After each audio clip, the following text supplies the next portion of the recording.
I would like to call the Strategic Planning, Academic Affairs, and System Oversight Committee to order. Mikey, could you call the roll, please? Yes. Mr. Barnes? Present. Mr. Dasberg? Present. Ms. Pass that Duncan? little article to you on the decline of the English Yes, departments. sorry. Just a strap. Dr. Marshall? Here. That's whoever. Ms. Devitt? Here. Ms. Parker? Here. Ms. Roberts? Here. Dr. Solano? Here. Mr. Stavros? Here. Mr. Temple? Here. Mr. Tripp? Here. Dr. Zachariah? Here. Mr. Chair, you have a quorum. Okay, very good. We have a very lengthy agenda this morning, and although we're getting started late, but hopefully we can get through in a relatively same amount of time, if not a little bit sooner. But just as introductory comments, I'd just like to say that we have some exciting things going on, especially when you look at some of the items we'll be discussing this morning in regard to the work plans and the annual work programs. The staff has been working with the community, the university liaisons, and I'm very, very pleased as to how that is developing. I know we've had at least 3 or 4 conference calls and developing the information and working with the university liaison. So today you will see the outgrowth of that process. It still is a process going through in its motions, but we still have a lot of work to do.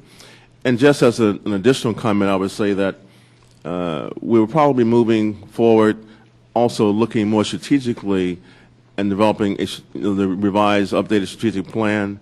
One of the things I wanted to do early was to make sure that as we go back and take a snapshot at the Forward by Design and a lot of the work that Governor Dasberg did previously, but in working with the universities, I intend to actually visit each one of the universities and spend at least 4 to 5 hours meeting with the presidents, the provosts, and their board chairs or whatever to get a better understanding of your strategic planning process at the local universities level as we begin to shape the overall discussion. At the end of that process, what do we really want the system to look like going forward 10, 15, 20 years out? And as we look at the impact now of the Florida college system coming into play, there are a lot of things, a lot of dynamics that are going on. So I want to make sure that we are prepared. So over the next probably 3 to 4 or 5 months, you will see this committee get a little bit more involved and active in laying out that strategy and that process. Additionally, I think most of you have received this notice.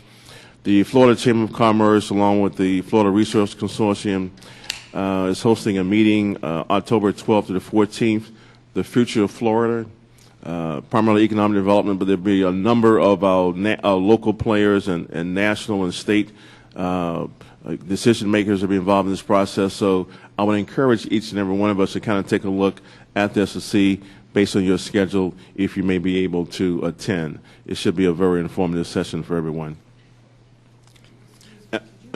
Could you repeat the date and the place? October 12th through the 14th.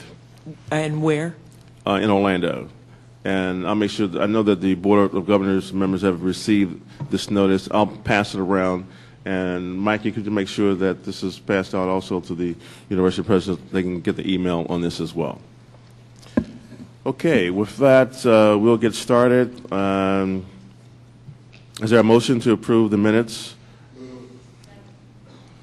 Okay, it's been moved and seconded that we approve the minutes, and we have minutes from the last meeting and also the workshop that occurred on August the 6th. All those in favor indicate by saying aye. Aye. All opposed? Okay, the motion carries. The first order of business, Dr. Marshall, to report on the academic programs.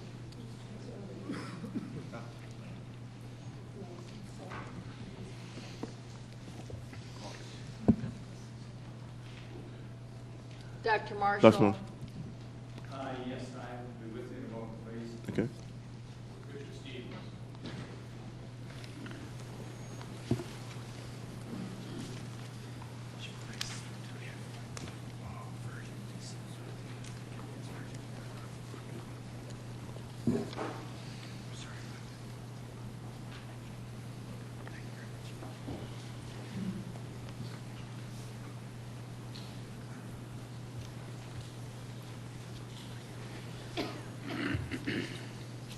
Yes, thank you, Mr. Chairman.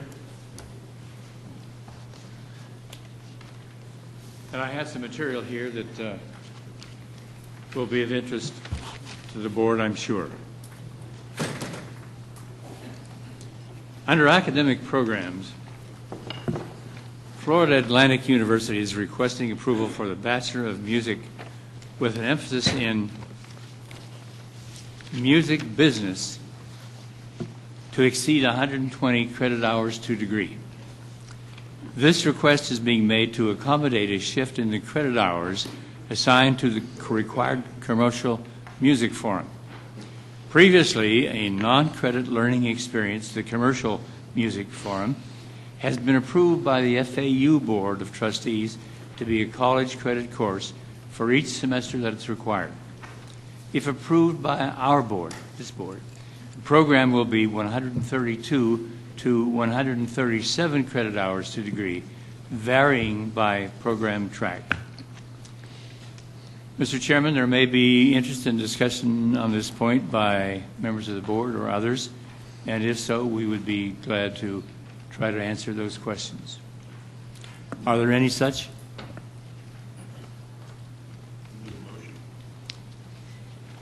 Let me move, if I may, Mr. Chairman, I move the approval of the Florida Atlantic University Bachelor of Music with an emphasis in music business to exceed 120 credit hours to degree. Okay, it's been moved by Governor Marshall and seconded. Any questions, comments? All those in favor indicate by saying aye. Aye. Anyone opposed? Okay, motion carries. I would also like to ask the board to, if we can waive the process. As you recall, we normally would like to carry this over to the following board meeting. However, I'd like for you to waive that process, and we would like to carry it to the board meeting today. It's been moved. Is there a second? Been moved and second. All those in favor indicate by saying aye. Aye. Those opposed? Motion carries. Governor Marshall, why don't you continue? Mr. Chairman, the University of South Florida is requesting approval for the USF Polytechnic campus at Lakeland to be approved to offer lower-level undergraduate courses and enrollment. Board of Governors Regulation 8.0091A requires that such courses be offered only at the university main campus unless approval is granted to offer such courses at a branch campus, center, or site.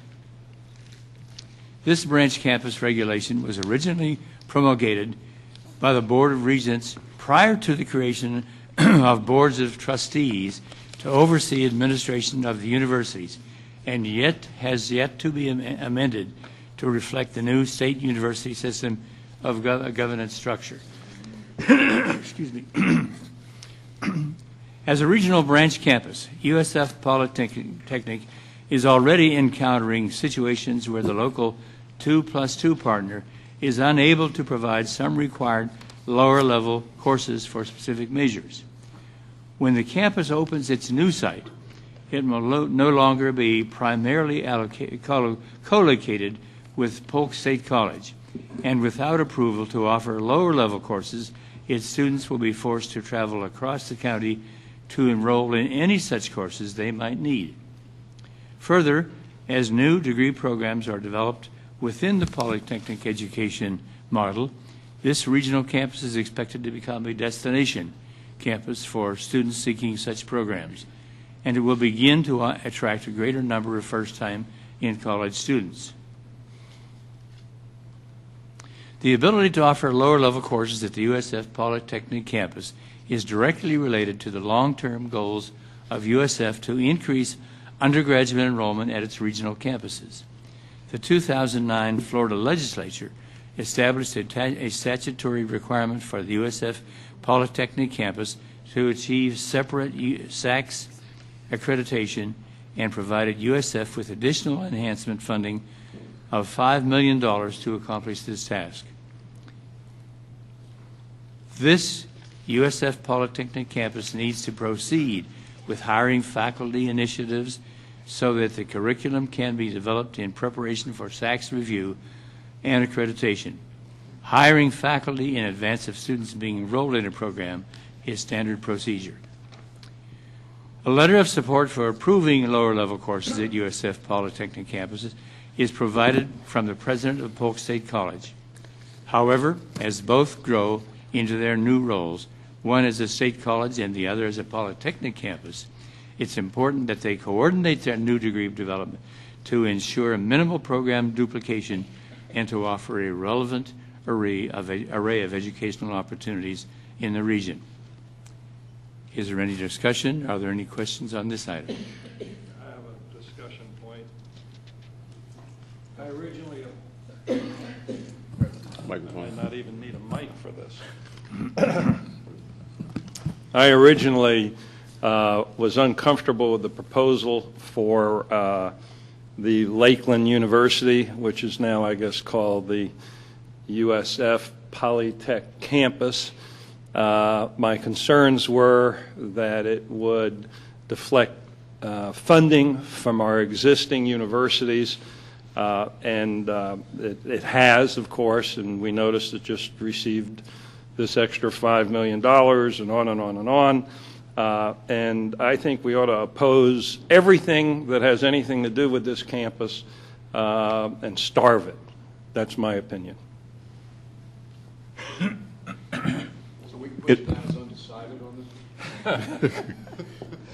Any other question, comments?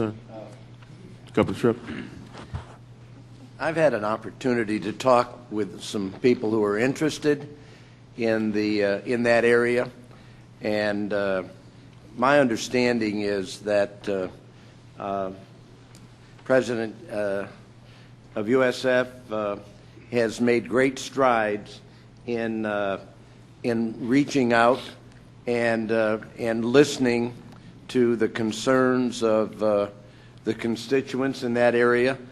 Some may be political, some are local, and that there is a different tone, there's a different feeling now about what needs to be done to provide the needed services there, which everybody is in agreement on. I think any issues that were in the past have been dealt with. That's my understanding, and that the reality is the service needs to be provided. It appears to me that the community college is dealing with President Genshef now, and that they have a path that they see going forward to achieve some great strides for the students in that area. So I disagree with the idea that we shouldn't move forward. I think this is an opportunity that has found a life, and I don't see anything in it. In talking with the people I've talked with, everybody feels this is the right way to go. Governor Temple? Yeah, I think this horse got out of the barn quite a while ago. My problem at the moment with this is we've got one piece of paper. There's a $5 million apparently recurring base budget, but there's no budget for this. I mean, I'd like to see what this is really going to cost. So that's my concern about it.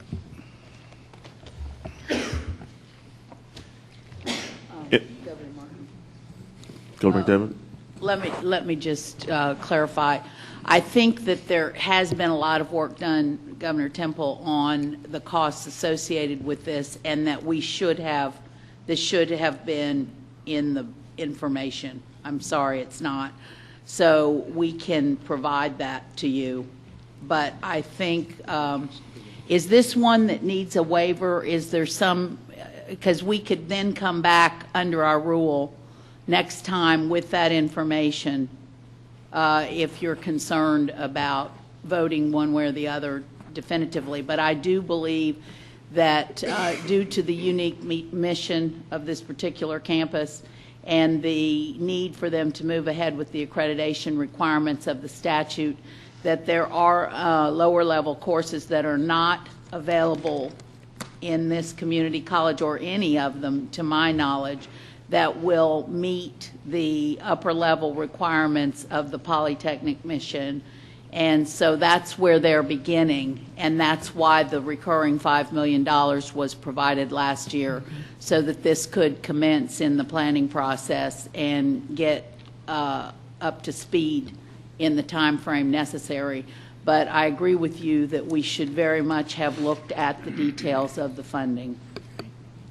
And Just a point of clarification, yes, we were going to ask also for a waiver and have this presented at our regular board meeting this afternoon as well. okay, can we get the information then? Yes, we can get it by this afternoon if you need it. Yes, But we is it have all that. time-sensitive, President Gibson? I guess that's why I have, I apologize. That's all right.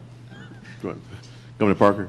I guess my question is that if the information is available, if it's being requested, is it, we're at a point where we need to go ahead and move forward in order to deal with the accreditation process, or is it that it can? We do. We have, it's very important for us to get our materials in by December. In order to do that, we need to have the approval now in order to get the materials in. We can give you that information by this afternoon.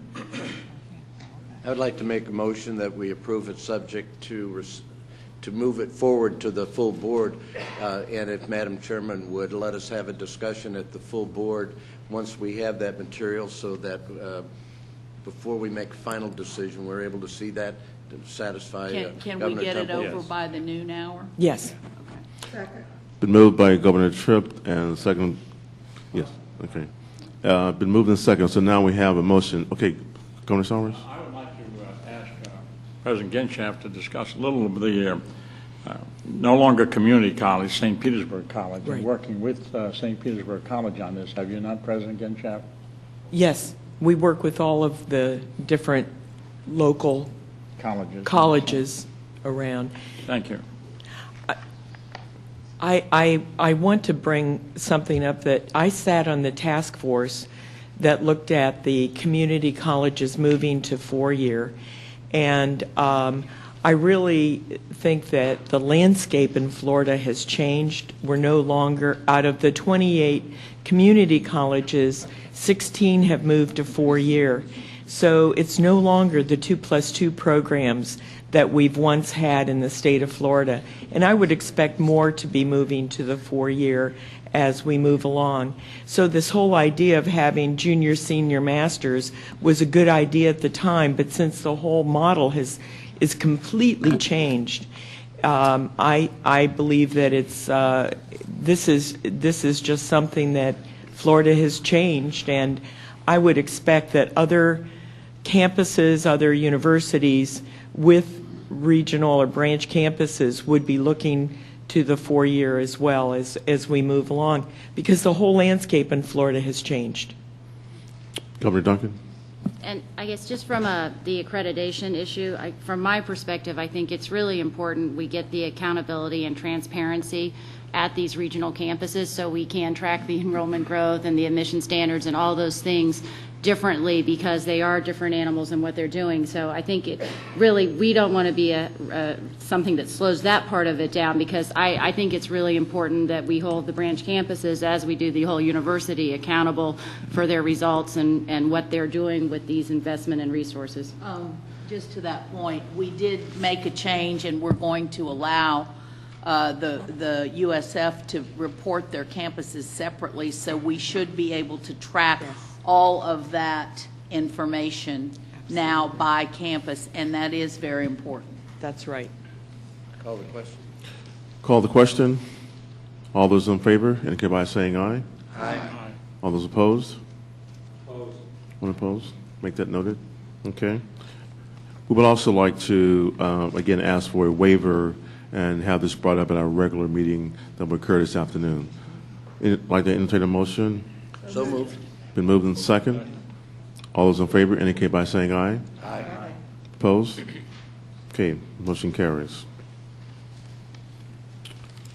Okay, Governor Marshall, continue. Yes, Governor Martin.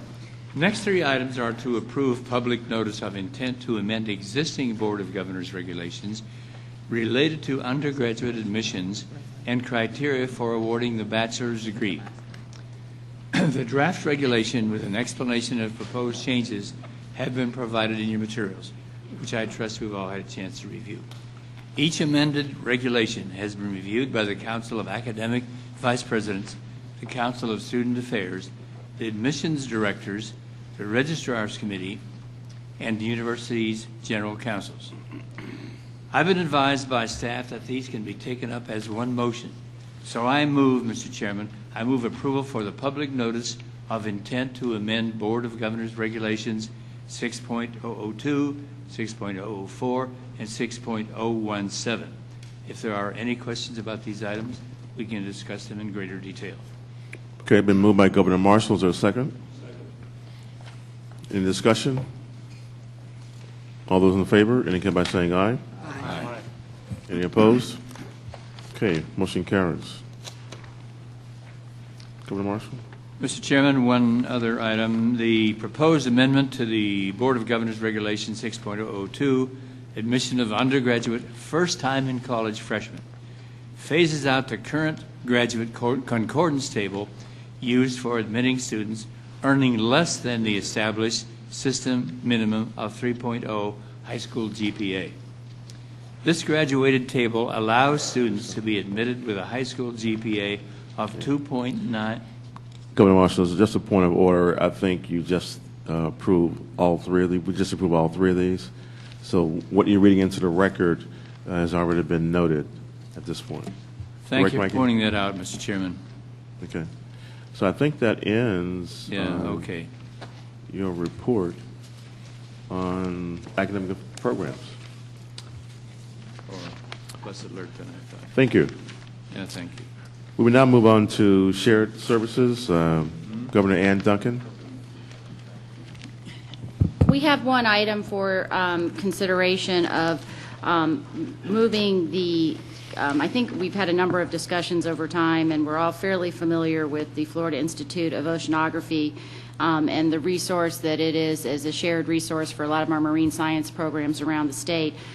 They are seeking to be considered as an academic infrastructure and support organization that works through the state SUS, and that it is a proposal that needs to be formally approved. It was approved by USF's Board of Trustees as the host university for this particular shared resource within the system. It has also been submitted through the Chancellor's Office and consideration by the Provost or the Council of Academic Vice Presidents, who recommends it being established as an AISO. And so we have that for consideration here today. And I think, again, we're pushing shared services and better utilization of resources. This is one of those things that is probably too expensive to have any one institution and is better leveraged across the system. I don't know if staff have any other specific information, but otherwise I would move approval of the request to make it an AISO.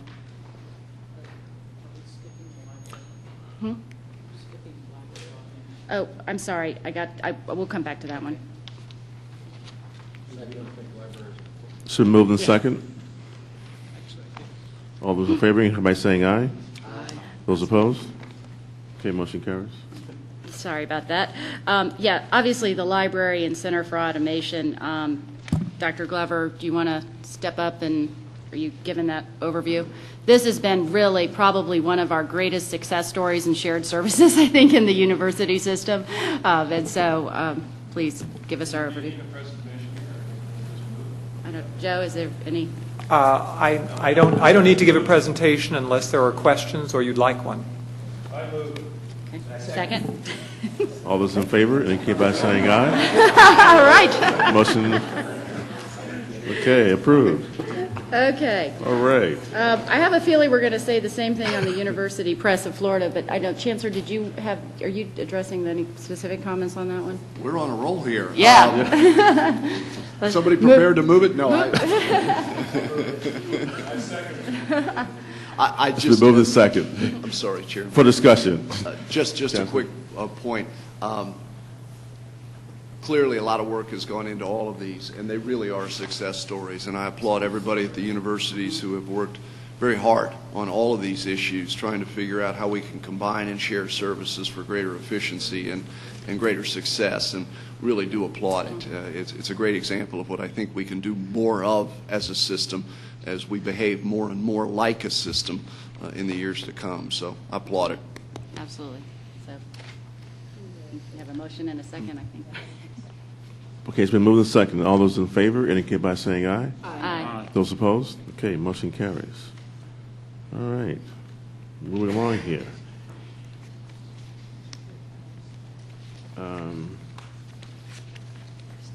We're now ready to move into medical education. Governor Roberts just stepped away. Mackie, just a point of clarification, we also need to ask for a waiver on these items as well, correct? Okay. So moved. So moved. And second? All those in favor indicate by saying aye. Aye. Okay, motion carries. Thank you very much. Next up would be Governor Roberts with an update on the medical education. Okay.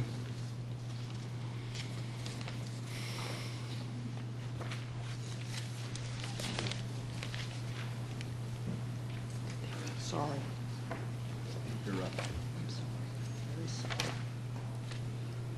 My apologies.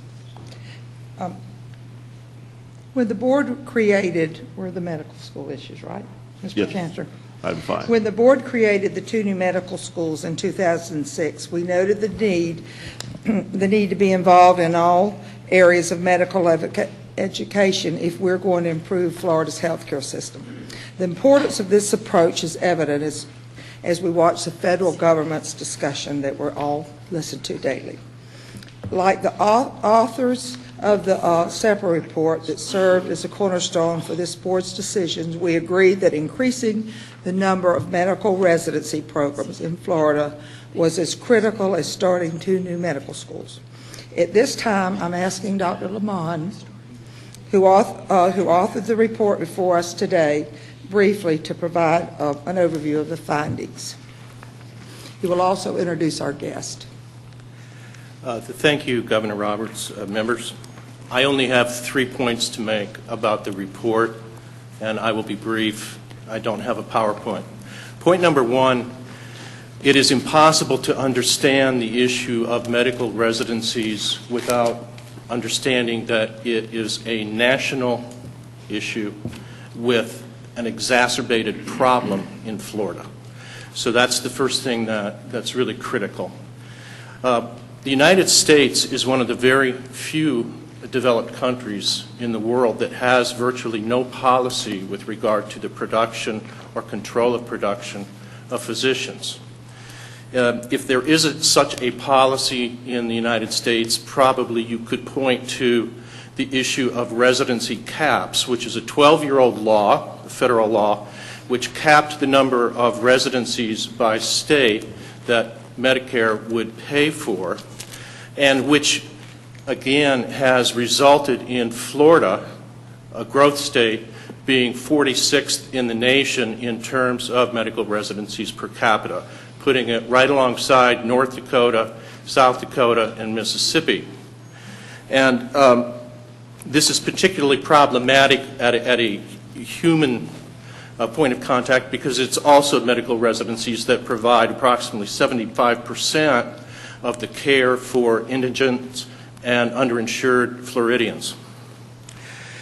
In a nutshell, what the problem is, and this is a national issue. Last year, just to give you an example, there were 30,000 residencies last year that people were applying for and competing for.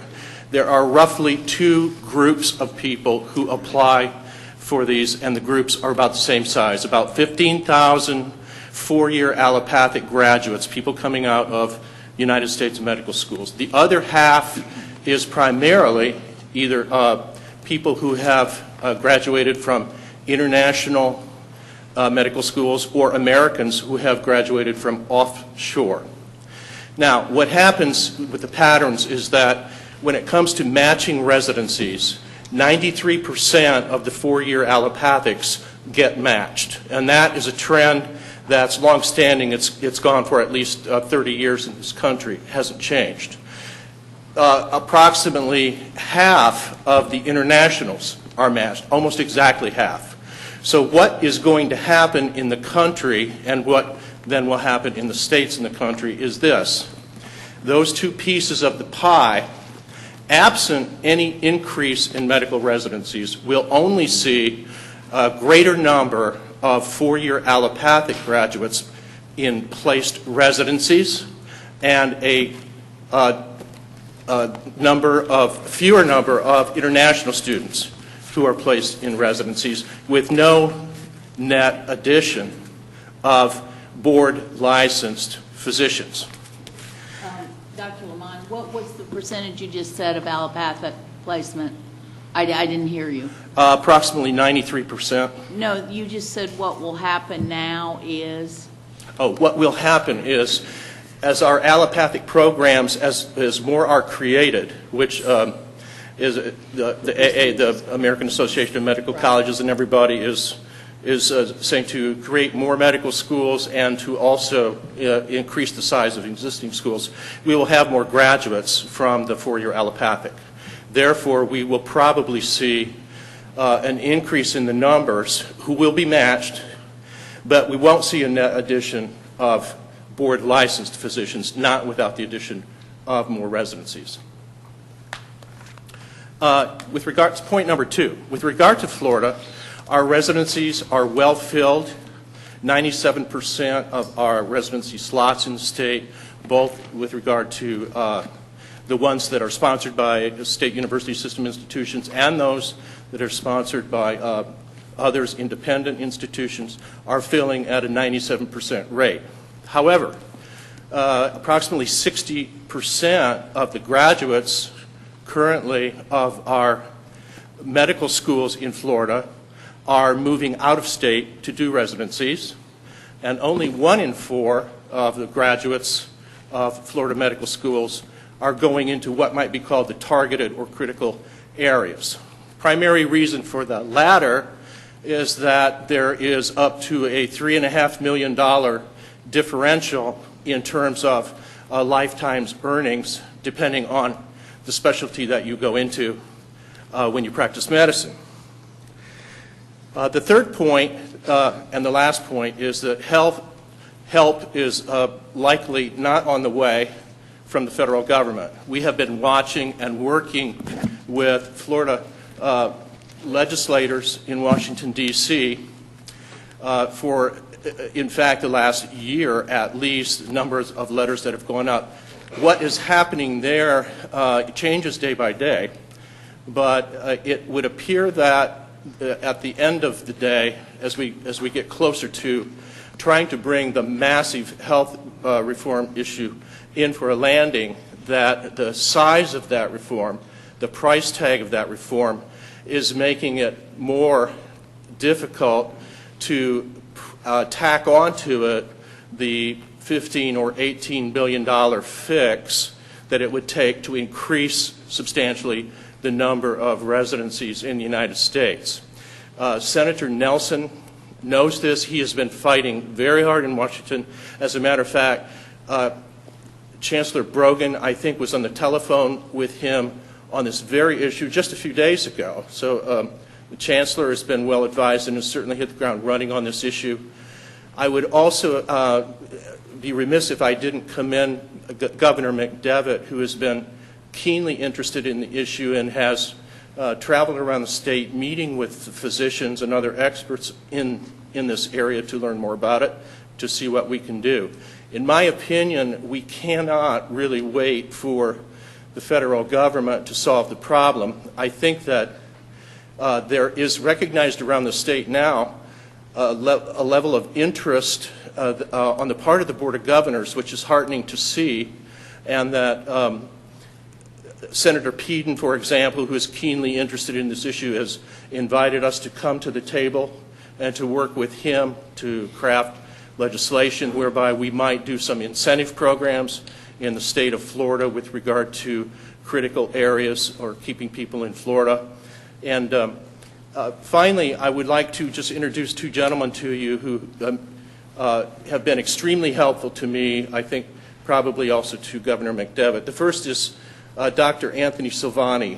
Dean Silvani is the Dean of the Nova Southeastern College of Osteopathic Medicine, and he is the chair of Florida's Council of Medical School Deans, which is an extremely collegial group that meets regularly and speaks with one voice with regard to medical education in Florida. And he's been very, very cordial in terms of allowing me to interact with that council and to become educated and to bring issues forward to you. And he's here today, and I think he may have one or two slides that he would like to show you. The other gentleman I will recognize right now is Dr. Mathis Becker. Dr. Becker is an esteemed member of the University of South Florida's faculty in its College of Medicine, but he also happens to be the chair of Florida's Graduate Medical Education or Medical Residencies Committee. So he probably knows more about what is happening and certainly ties into both the federal and state levels on a daily basis. Also extremely helpful to me. So without that, I'll just introduce Dr. Silvani for a couple of comments, and then Dr. Becker is also available. Dean Silvani. Thank you. Thank you. Do I just hit? I think we have a go? PowerPoint. Can we? While he's preparing that, I don't want to tie up your time. First of all, let me thank all of you, members of the Board of Governors and of the committee, for the work that you've undertaken in meeting the challenge of the needs of the state of Florida. It was critical that we have additional medical schools and more medical students. But if you recall the SEPRI report, one of the key issues and a high priority was also graduate medical education. Very briefly, for those of you that may not be aware, for a medical, I'm a little shorter than the rest of the people, so. For a physician, it requires 4 years of pre-med, 4 years of medicine, and then 3 to 5 years of residency.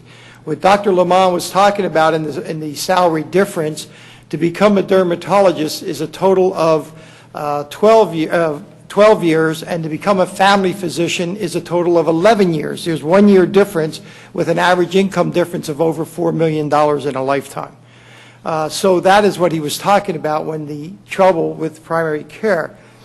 But let's talk about the needs here in the state. First of all, what is happening is really the result of many organizations working together. And these organizations are the Florida Medical Association, the Florida Osteopathic Medical Association, the Board of Governors, Department of Health, and the Council of Florida Medical School Deans, along with others, such as the Committee on Graduate Medical Education and other groups. This is what is the anticipated or projected enrollment of the schools. And we have here the 9 medical schools that now exist in Florida. There are 7 actual medical schools and then 2 branches of medical schools. And these are the anticipated enrollment up to 2020. Now, as you can see, the 2 new medical schools won't even graduate their first student until 2015, and then they have their residencies to do. So this is one of the challenges that we have in trying to meet the needs of Florida, who's in the lower 40s out of 50 in residents per capita. So we need to look at what we're really going to do to take care of this. In the meantime, we are building this stockpile of future physicians that we will absolutely need. This is what's happening. As you go through the years, and this figure will really help you in understanding what Dr. Lamont was speaking about. I don't care how many more medical students you add. You can add all that you want. If the GME stays level, that's how many you finish with. So without the GME, you don't get a single new physician. You get the same number you always got. Because you cannot practice, you can't get hospital privileges, you can't get insurance privileges, you can't get HMO privileges unless you're board certified. And you can't become board certified unless you've done a residency. That's where the bind is. So as long as GME is level, nothing more happens. And this is where we're going right now. There are so many activities going on now. Many people are working towards building GME. The most important part is it will take everyone. We used to rely on Medicare CMS funding for the majority of residency funding because of the care to the patient, et cetera. But today it's more complicated because CMS is looking at itself and reevaluating. The VA system is growing, and so they are assuming more. But there are many other groups. We have multiple people involved now, and the hospitals absorb a large amount. But where we really lack compared to many other states is state involvement, and we need a greater state involvement here. The Board of Governors Medical Residency Program report, you all prepared that. It points out a couple of things. The only thing I want to mention is when you look at that report, it shows, I think, about 40 or 50% of osteopathic physicians getting residencies. That's not correct. 100% get residencies. Because what's not in the report is that there are also osteopathic residencies. This report was taken from AAMC, which is an MD organization, and only mentions those osteopathic physicians who took an MD residency as opposed to an osteopathic residency, which they have the choice. About 60% of our graduates do osteopathic residencies, about 40% do allopathic residencies. We exchange a lot and work across the board all the time.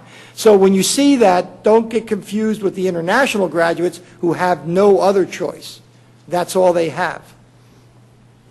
The $2 million proviso language with the GME consortia, that is in existence now, and the consortiums are being built now to try and work with the AHEC, the community health centers, rural hospitals, CMS, different funding sources to come together to be able to provide more residents, particularly in medically underserved area, particularly in primary care, which is one of the largest needs, but there are needs in other specialties. It is not just primary care, but primary care is a major shortfall in this. The Surgeon General's Ad Hoc Committee has been excellent. I serve on that committee along with many others, and there is a Board of Governor member there, and that committee is working towards the utilization of the physician workforce data. This is one of the greatest things that's happened in this state as far as being able to anticipate. Up until the workforce bill, we guessed how many physicians. We guessed how many were practicing. We guessed how many OBGYN are only doing GYN. We guessed how many neurosurgeons are not doing trauma. Now we know. We know who's working full-time, who's working part-time, who has a license for sentimental reasons, doesn't even practice at all, and who plans to retire. And this data is making it very good to make real planning for the future. The other bills were talked about a little bit, Senator Pedon's bill, and I'm trying to get rid of that thing that's up there, but that's all right.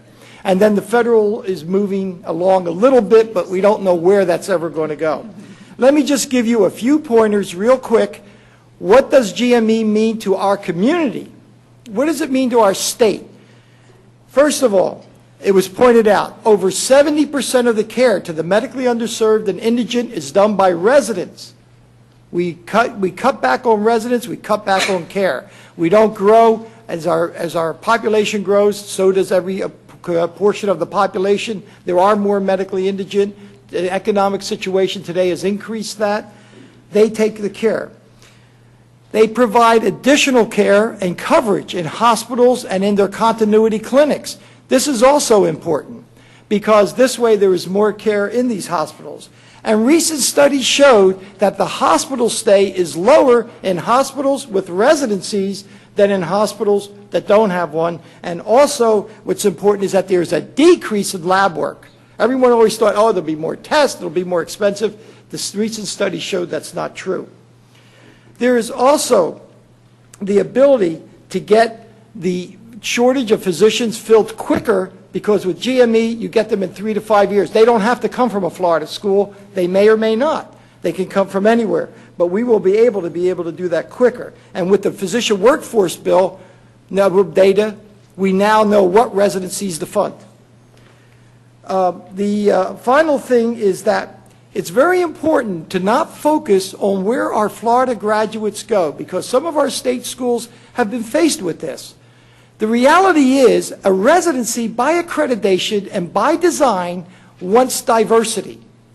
What we really want is a first-year residency slot for every medical student we educated, so that it's a balance, that you get a physician for every Floridian you educated, and that's the real bottom line. Don't look at where the graduates go, look that you get 1 for 1 as a minimum. Well, I'd rather see us get 1.3 for every one we educate. We'd come out ahead, so that would be even better. So I'm sorry if I took a little extra time, but I think this was really important, and I'm here for the Council of Florida Medical School Deans, and I thank you for the opportunity to speak. If I'll take any questions if you have. Thank you very much. Are there any questions? I have a question. Yes, sir. Governor Parker.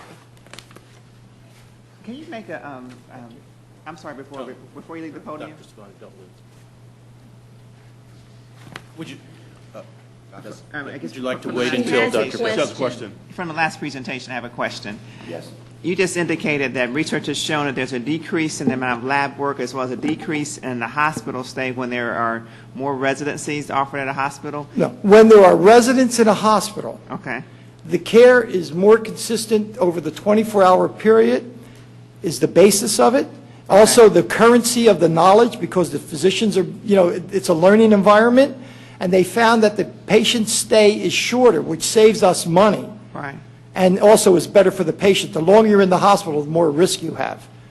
Okay. And I guess that's why I missed the connecting of the dots when I didn't quite understand why the hospital stay would be shorter, so now I appreciate Right. that.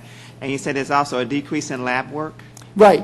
In other words, we thought it was always assumed that if you had residents, they're learning, so they want to do a lot of lab work so that the cost would go up of patient care.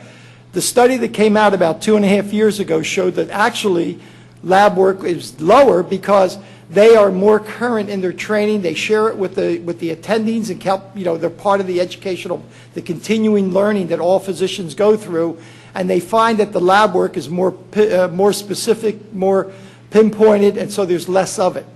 Okay. Okay? I have a question. Yes. Well, actually, I want to ask Dr. Lamont to please amend your report to include his explanation of the osteopathic residency so that it's clear what we're talking about in terms of how many, what percentage of what type of graduates and who doesn't get residencies and so on. Would you mind, it'd be in a separate paragraph, I think.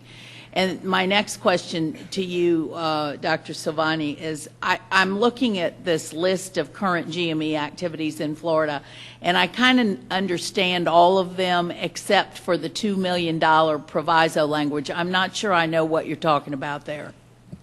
There is now a bill that has been passed, and it has $2 million to develop GME consortiums to develop residencies in rural areas with utilizing the community health centers or the public health department clinics, along with the schools of medicine, osteopathic and allopathic, and health departments and hospitals. This was in last year's budget? Yes, it was in last year's. All right. I'm sorry. I should I looked at Terry Meek, and she's nodding her head yes. And well, I agree. should have known about this, and I apologize for not really understanding that. There's a lot of bills. Well, it's not that. It's just that this has been on the front burner for me for so long, and it's not ever been brought to my attention. So I just haven't heard about it. Okay. What can you do with $2 million? It's a start. But it's a start at what? Are you going to spend it on forming a consortia and arguing among yourselves, or are you going to create some residency? We're working with other funding sources because there'll still be the Medicaid because they'll be taking care of the indigent. There'll be Medicare through the CMS. There'll be some money paid by the hospital. The hospitals take part of this. There'll be other sources. We have the Department of Health may be involved because you might be working in a public health clinic. There's different sources, and we're working with that. Okay, I got it. Yes, sir, Governor Parker. I have one other question for you. Yes. I'd like for you to help me to understand what happens. Let's say if we stay where we are, we don't increase our number of residents within the state. However, we have more medical schools, and we increase our number of graduates. So can we graduate more? I mean, are there other places for them to go throughout the country? Is that what it is? Yeah, that's what they're doing. Okay. Right But now, if there we is a don't- surplus of residencies, but that surplus is getting smaller and smaller as new medical schools are being built all over the country. And what they're doing is they're forcing out the IMGs, the U.S. IMGs, some of the, the international graduates, both U.S. and foreign-born. They're forcing out some of the osteopathic physicians that wanted to do an MD residency because of a particular subspecialty or something. So these people are being pushed out as more of their own graduates. So the end number stays the same. You don't gain a single physician. President Hitt, did that answer your question? Yeah. So just a very minor addition to the report. President, can I just ask a question on that? When, it's just right on what he was saying. You say that there's a surplus. Is surplus nationally or in state? Because Oh, no, nationally. So our No, issue- no, our the issue surplus, comes I'm back- sorry, let me explain. To the Yeah. fact that we're short in Yeah. state, so his students are leaving us, so we're not keeping them, is that the issue? No, I used the bad word, I used the wrong word. When I said surplus, what I meant was there is a greater number of residencies than there are graduates of American schools. And we fill them with the international students, whether they be But U.S. you or have foreign. 19 new schools coming on. But we have 8 or 9 osteopathic and 19 or 20 now. There's another one maybe in Palm Beach, 20 MD schools coming on with all these new graduates. But as long as the number of GME stays the same, our number of physicians, we're in a physician shortage. So if we don't increase the number of physicians, then our shortage stays the same. I don't care how many medical schools the country builds. So the GME is the bottleneck. It's like if you have a one-lane road, I don't care how many lanes you build to get there, you still got to come together to go through the one-lane road. President Hitt. But to my question, my understanding is our issue is that the Northeast has got a hell of a lot more than we have in Florida. And you started out by saying we can't get more in Florida. So No, we don't have more in Florida. So are we? So that's the issue. Is if we're producing more doctors, but they're going out, we're not helping the Florida population At all, because about 60% stay in the state they do their residency. So they don't come back. So do we have a plan to increase our residencies in Florida, and do we know the cost of that? That's what we're working on. This is what we're talking about here. That's exactly what Governor we're Trump. talking about. President Hitt. What we need I a haven't heard anything plan. about Okay. cost. I know we're talking about that. Do we have a cost number? 150 apiece, aren't they? $150,000 for residency? Yeah. Oh, per resident. Yeah. 50 to 120,000 per resident to educate them. That's including their salary. President Hitt, I think you can help clarify this. Yeah, maybe. Every time we have this discussion, I remind you that as part of our proposal for our medical school, we were able to show the board that Florida Hospital, Orlando Health would add about 94, 95 residencies. The VA hospital that's going in out at the Lake Nona campus where our medical school is going to have 50 to 75, and Nemours will have a smaller number. So we're pushing up between 150 and 200 additional residencies in activities that are associated with the new medical school. Secondly, it might be good to amend the table to show the 43 new medical students that FIU enrolled in 2009 and the 41 that UCF enrolled, as opposed to the zeros that are there. There'll be 60, I think, next year. Dr. in each Lamont, will you institution. amend that, please? It's actually showing when they graduate, not when they're enrolled. Okay.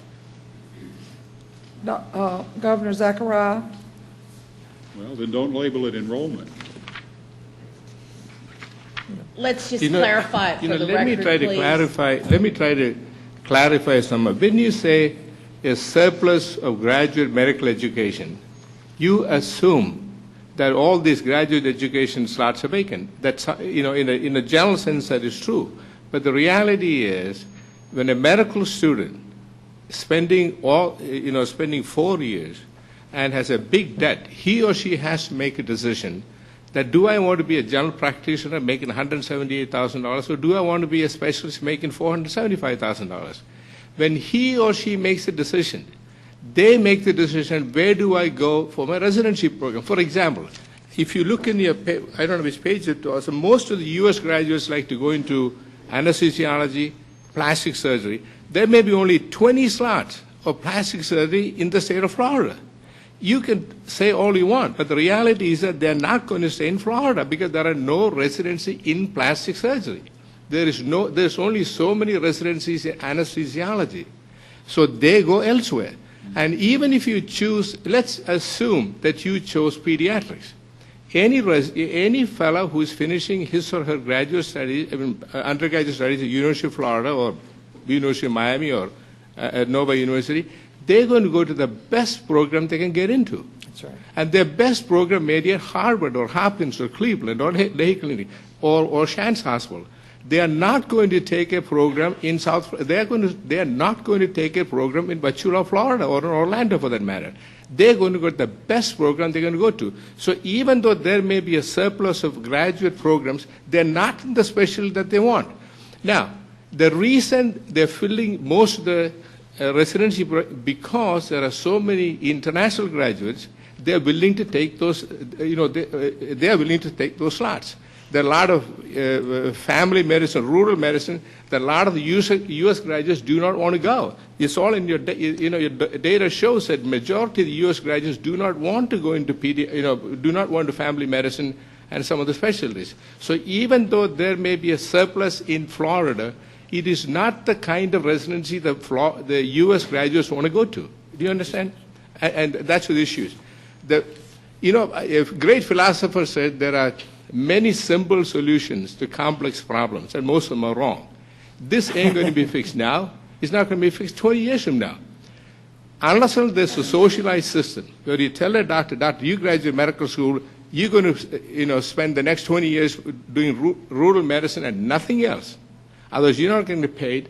It's not going to happen. I'm not advocating a single-payer system or nationalized medicine. Incidentally, I'm not. Without that, there is no way going to control this. Should we increase the number of programs? Sure, you should increase the number of programs. Now, if you ask any graduate in Florida today where do they want to go, they want to go to University of Florida program because they are one of the finest. They have USF and the University of Miami. It just happens to have the best program. But again, not in the specialty they want. If they want anesthesiology, there's a number in here, UF probably has got 10 slots. There are 300 doctors who want to go to anesthesia program at UF or Miami. They go someplace else. So what I'm trying to tell you is that you can try to fix a problem. You're not going to fix it now. You're not going to fix it 20 years from now unless and until the government says, hey, guess what, man? You go to school, and for the next 20 years, you're going to practice in Bachula, Florida, and only geriatric medicine. It's not going to happen. Without that happening, you can go through and the second thing that has happened is a lot of money. If there's a lot of money, maybe Dr. Bernie will have some residency program, make sure you give him a lot of money, or to Judy Genshap, they will start programs around the state of Florida. It takes a lot of money, but again, you cannot compel a physician to go into rural medicine. This $2 million the government gave is an absolute joke. It's an absolute complete joke. It takes about $150,000 to train a resident. What are you going to train, 10 residents or 15 residents? It's an absolute joke. Now, in the new bill that's going to pass, hopefully that's going to pass in October by the president, if that happens, hopefully they'll increase the number of residencies. But is it going to solve Florida's problems? No. Because they do all these studies every 5 years to find out what kind of residency you want. But most of the direction is to go, have physicians going into underserved areas. A U.S. graduate is not going to underserved areas and make $150,000 when he or she can go to a specialty program and make $500,000. It just doesn't make any economic sense. Thank you. Governor Dasburg. Seems to me the executive summary of all of this is that Florida exports grapefruit, oranges, and doctors, right? Yeah, that's a major export. We'll be exporting physicians. We are considered an export state in medicine. Yeah, so it's totally consistent. And it seems to me the one thing I learned today, as John told me I didn't understand what the hell was going on in the beginning, I think I understood, John, and I guess, but I asked the wrong question, you know, dumb as me. So it's of Dr. Hitt, it's not how many residencies do you have. If you've got 80 new ones, the real question I should be asking you is, what are they in? If they're in animal therapy, that's not helping very much. So I guess what we need to have in the report as we're pursuing this and as we're learning from the new medical schools at FIU and UCF, when you're saying we got 90 new residencies, where are they? Are they 90 that are important to this state? Are they 90 that we're going to be able to build on? Or are they 90 where nobody is going, that your graduates aren't maybe going to go to, and that we're going to see the foreign graduates come in and fill? And if that's the case, then maybe what we have to do is get incentives to make sure that once we get them in your school and once you graduate them, that there is an incentive for them to fill those residencies that you're able to provide. Could I comment on that? We're not providing them. The hospitals Well, are providing them. Through your I would have effort. to say that based on my experience with the particular hospitals, they're going to try to offer residencies that will be of help to them in treating their patient populations. At the expense you're talking about, 100,000 plus each, I don't think they're going to be creating residencies that will be of no use to them.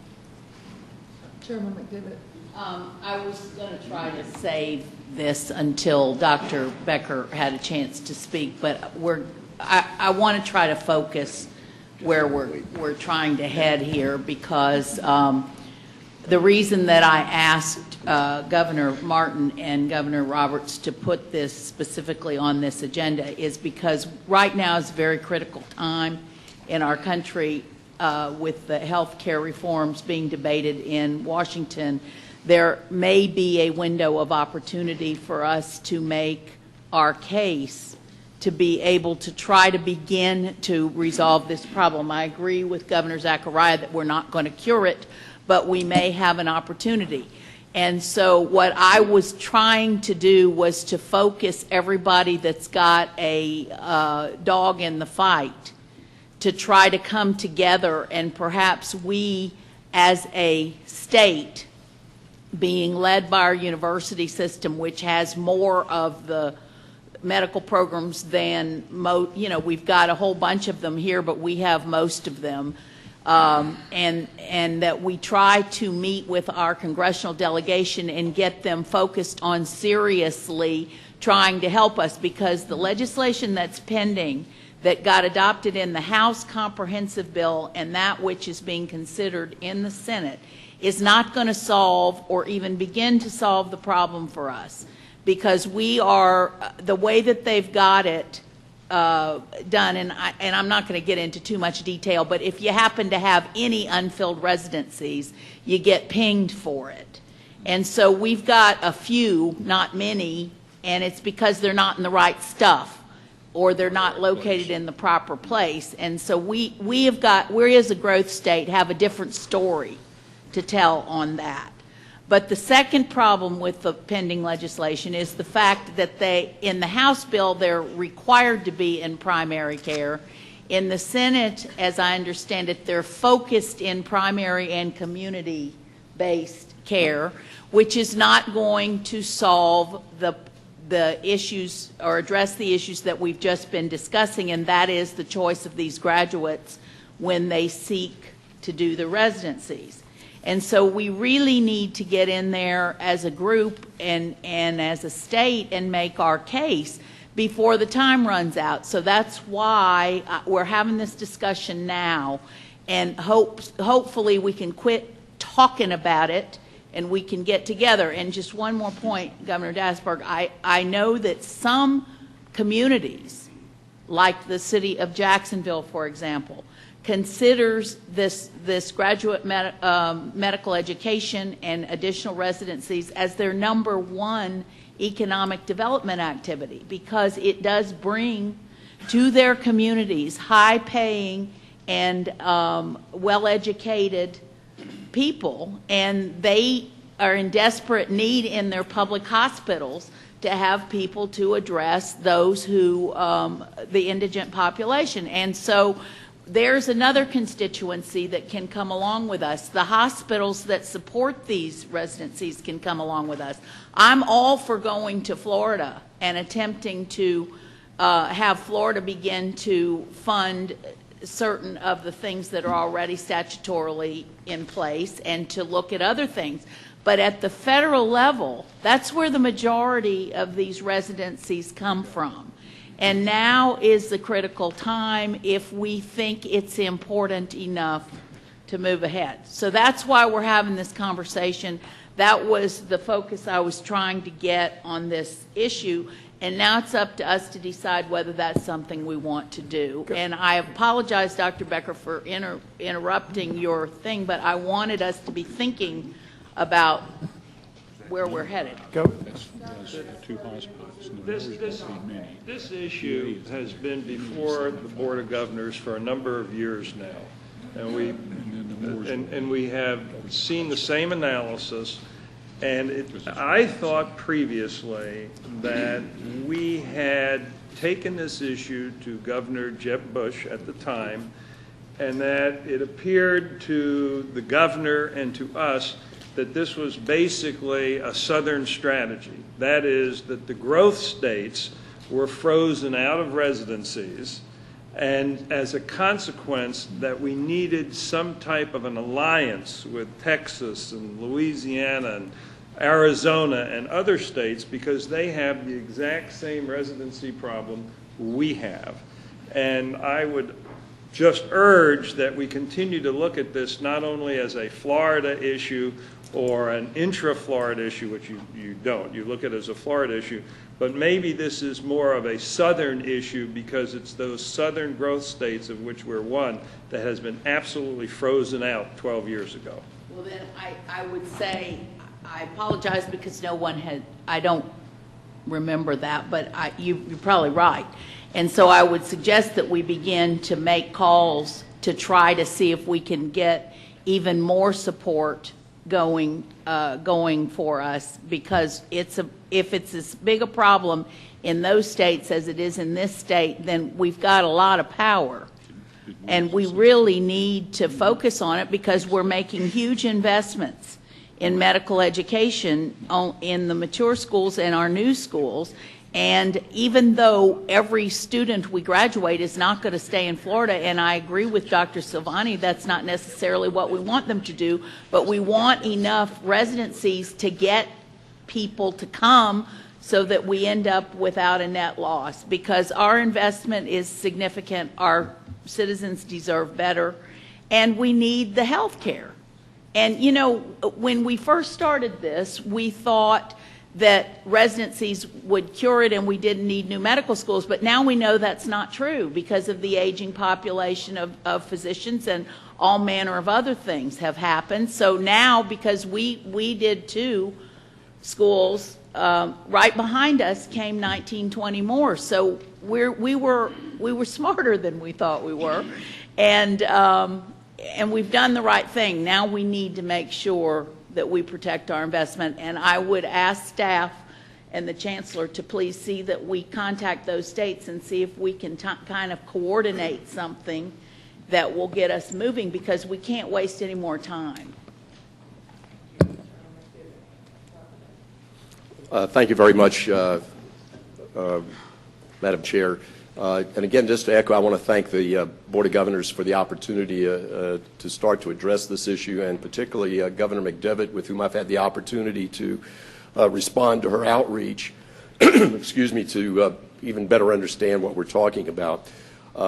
Before I might forget, because it wasn't in my notes, and I'm going to try just to underscore and not repeat much of what has been said, but before I forget, in response to the last question, I would remind, as those contacts that you are urging to occur begin to unfold, that the Senate Majority Leader, Mr. Reid from Nevada, is amongst those states suffering from the same problem that we have. And indeed, he was a co-sponsor of Senator Nelson's bill 2 years ago, Congressman Castor and Meek's bill in the House 2 years ago. So that's a good starting point, I would think, from a political perspective. A couple of things I just want to underscore in general. Number one, Florida hopefully still is on the verge of becoming the third largest state in the country. I say hopefully because we are aware that we've lost 60,000 residents in the last year. But as we continue to grow, or even if we stay as the fourth largest state, we have a disproportionately large elderly population.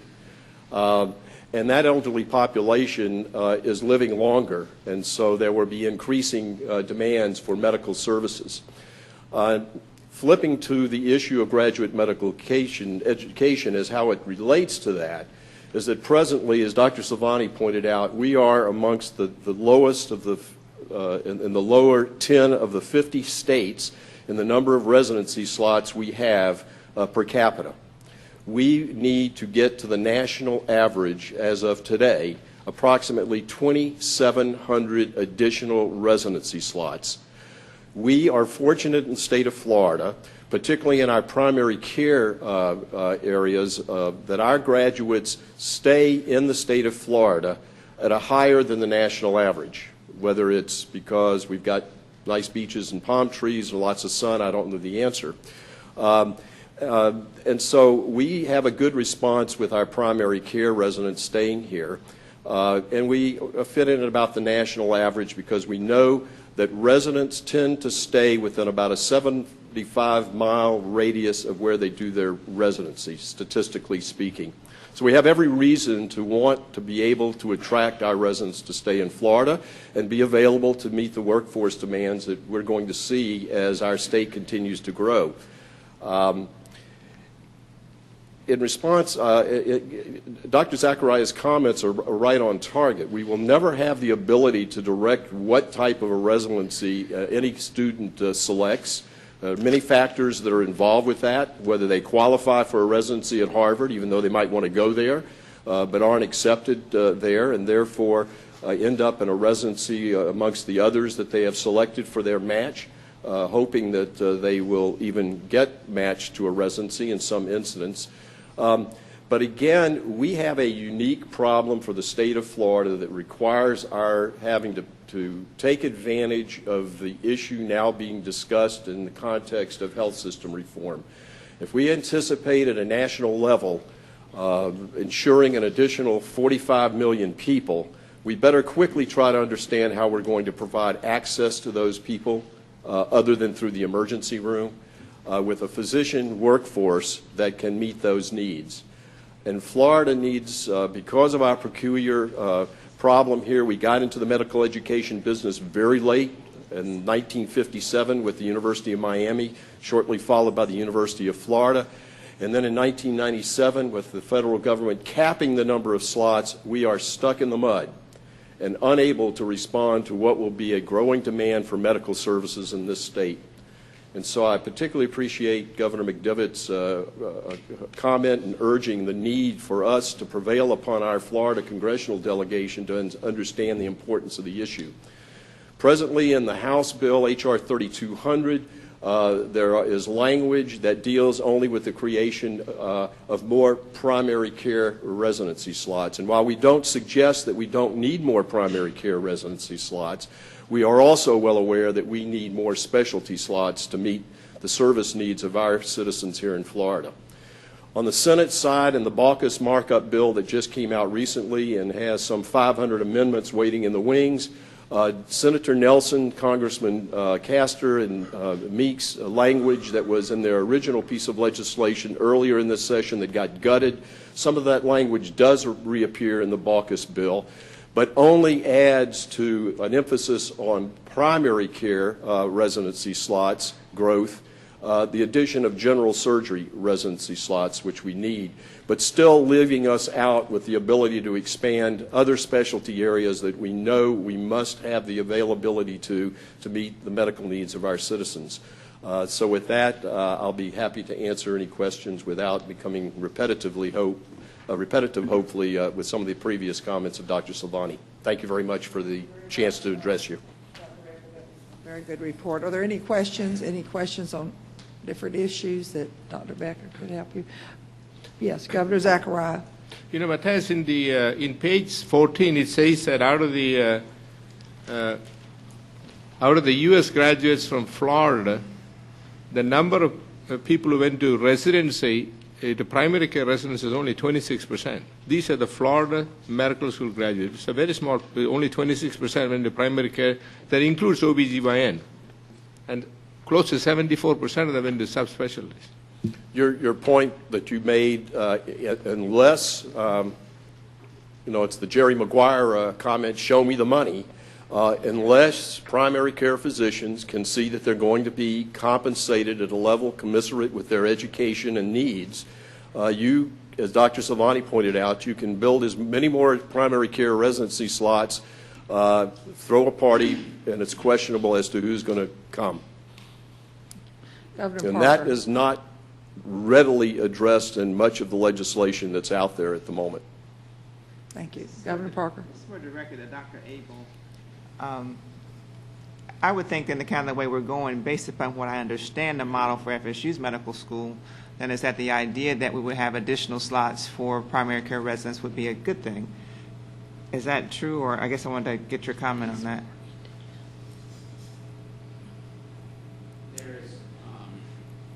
Within our student, last year about 40% of our students went to primary care residencies.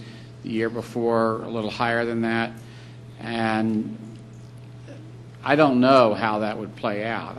If you recall, when we had initial discussions about the medical school, one of what we tried to do is work it out so that students who committed to 3 to 5 years in primary care would get significant financial help. Because as everyone has just pointed out, they're all leaving medical school with similar debt, and then they go out there and face salary option differentials of threefold. So it creates a very difficult circumstance. When we had that discussion, the AMA was not in favor of it, and the board members at that time were not in favor of it because it said it limited a student's choices in their residency selection. But that, as everyone has said, they all have the same debt, and then how are they going to pay it off in a reasonable amount of time? And you just get everything faster in the specialties. If I might make just one observation, it's difficult to measure. It's difficult to measure as a result the number of students that choose to go into primary care for their first year of training. And we will need to and will be embarking on trying to track how many of those students, physicians, stay in primary care for the length of that residency, how many complete that residency and find themselves subspecializing in areas that perhaps don't meet what we would see as the classic role of the primary care physician, in that we're seeing more family physicians now specializing in sports medicine, pain management, weight management, and therefore they have narrowed down their scope of practice such that in the bigger discussion of whether there is access to what we would think is primary care or family medicine might be skewed in a way that we don't totally understand at the moment, but we are going to be taking a closer look at. Thank you very much. Governor Tripp. I am new to the board, so I haven't had the experience of the past presentations, although I was here for some. The thing that I stand confused on at this point is that I hear us all agreeing that this is the issue. I don't see anything that shows us hospital by hospital, district by district, county by county, city by city, residencies, what kind of residencies, what we really believe that Broward General Hospital could do if they would take them on, what kind of residencies we think could be there, and how we could work together to try to cause those. That's the thing that I don't see. And I walk away with this today saying I feel that we've accomplished the first part of the equation, which is we got the medical schools up and running, and we're going to graduate good students. I don't see us having... It's in process of being developed. It's very difficult to pull it together, and I've been having this discussion with Ari for some time, and I think he is in the process of trying to get all that. And it may be, and I know we don't have a lot of manpower, but that's my overall question is, you know, you're working on it, but you know, other than legislation, there's no other fix, is what I'm hearing. Norman's like the 80-20 rule. We can do all that, and we should do all that, and it's going to be helpful. But in the end, when they quit funding 12 years ago for residencies, the 80% problem is federal funding. Right. And I want to raise a second question to that then. Are we being realistic? We know that those medical residencies in the schools in the Northeast that are very, very powerful and that produce many of these politicians, they're protecting their turf up there. And so the question is, are we going to be able to go up and, you know, be the new guy? We can only try. Yeah. Or should we be looking, or do we need to be looking to a different direction and just understand we're not going to take their cake away? They'll protect what they've got, but we need to make the pie bigger. And the original strategy, which was before your time and which we first went to Governor Bush about, was the Southern strategy idea. The North is not going to willingly lose residencies. But what we need is we need a bigger pie, more funding, because for the last decade plus, the South has been growing, and we have now the North has a disproportionate number of residencies per capita. And that ought to be fixed. And we're not trying to take anything away from the North. We just want a fair share of residencies to make the pie bigger. And that's the best argument we've got. And Governor Tripp, I think a conversation like we're having today, plus a report that we're going to approve, begins, will help us make gains in that area. I would just comment that it took us 3 years in the Florida legislature to get the piece of workforce legislation Dr. Silvani referred to that finally allowed us to start to get our arms around the demographics of our physician workforce in the state. We're still having to gather that information by virtue of the way it has to be collected and analyzed, but that is going to give us a lot of information. We can certainly tell you all the hospitals in the state what kind of residency slots they've got and are training. If I could take off my hat as chair of the state's Graduate Medical Education Committee and just make one personal observation, and I think Dr. Hitt made a reference to it, in that we also will have to concern ourselves as to what slots get developed from the hospital's perspective as to what their particular needs might be, versus what is the bigger issue as to what that community or the state of Florida needs. That will be somewhat of a different,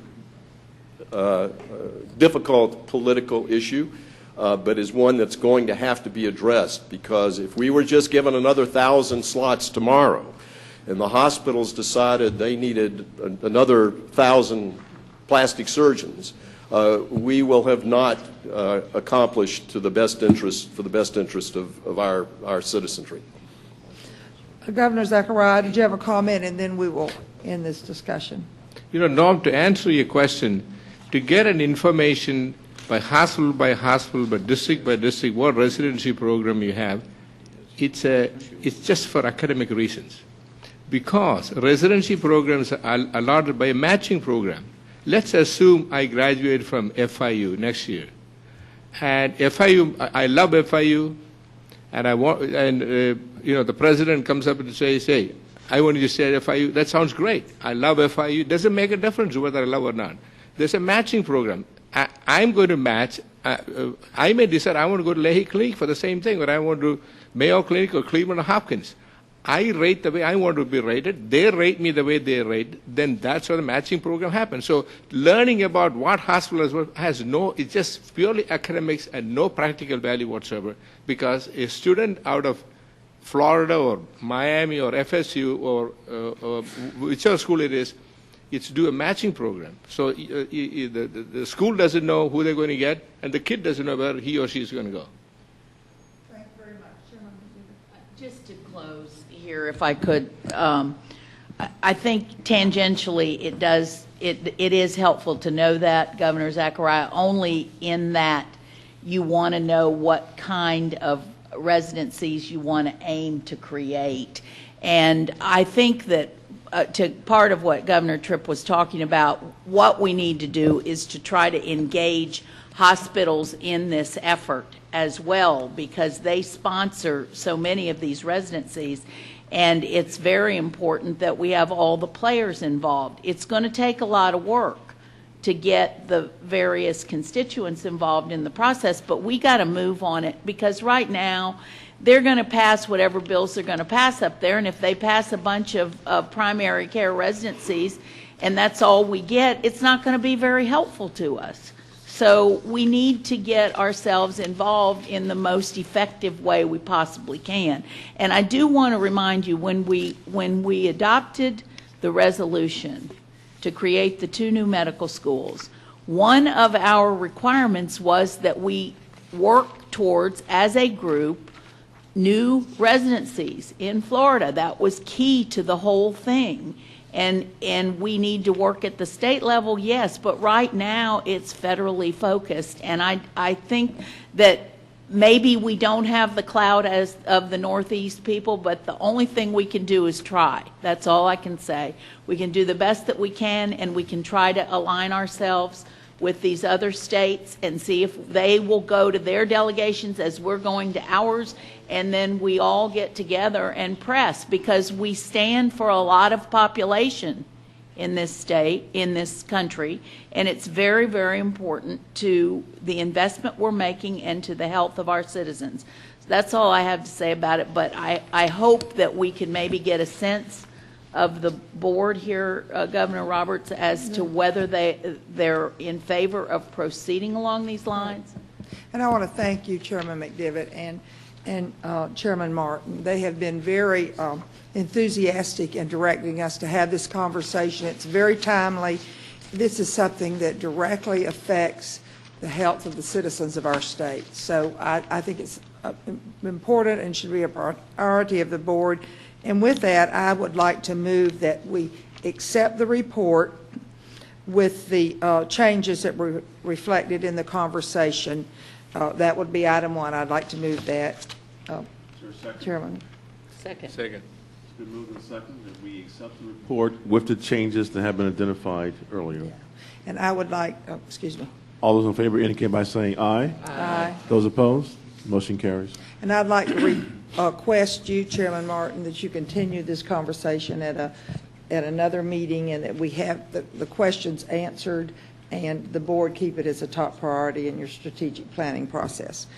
Thank you very much. Mr. Chair, I'd be glad to provide to the governors copies of this year's, this past year's report to the legislature and the governor of the Graduate Medical Education Committee that has a lot of other information available as well.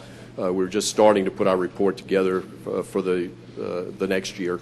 Thank you. Thank you very much, Dr. Reckon. Thank you for all who participated. I would like to ask, before we move on to the next item in my little portion, if it's the board's will that we keep this as a top priority and continue on this quest to improve graduate medical education in the state. How would we do that, Chairman Martin? Governor Roberts, I have a question. Who is actually going to take the lead in developing the Southern strategy that Governor Dansbury talked about? That would be you, sir. You and the Chancellor. And the Chancellor. Very good. All Yes. right. We'll do it. Actually, with your direction. We're going to do. That would be you. We're going to do several things simultaneously, because all of this has, as the chairwoman mentioned, time elements associated. We will work to attempt to put together a meeting of the Washington delegation with the full delegation and appropriate representation from the, first of all, from the state of Florida, including all of those parties that we just discussed. I think we have a compelling case to make. We will, at the same time, then, work to see if we can bring together to bear some of the weight of the other states who have similar or problems as do we, and include them in similar types of meetings in Washington with their respective delegations. We'll also simultaneously work to pull together some of that information that has been requested at the same time to try to bolster our case and also better inform. So we'll work with you, Mr. Chairman, on all of those issues. And I might suggest, Chancellor, that your counterparts in other states would probably be very interested in participating in the states that are affected by this problem. On to my next item, which will not be as long, I promise you, Chairman Martin.